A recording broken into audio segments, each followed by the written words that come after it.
جو شخص تنہائی میں بیٹھ کر اللہ تعالیٰ کا صفاتی نام یا سمیع کو 100 مرتبہ پڑھے گا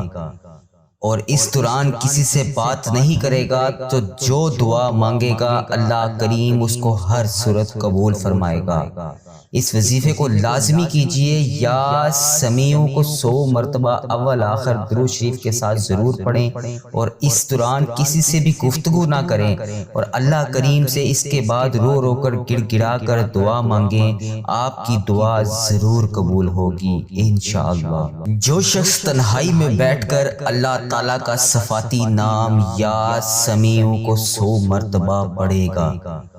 اور اس دوران کسی سے بات نہیں کرے گا تو جو دعا مانگے گا اللہ کریم اس کو ہر صورت قبول فرمائے گا۔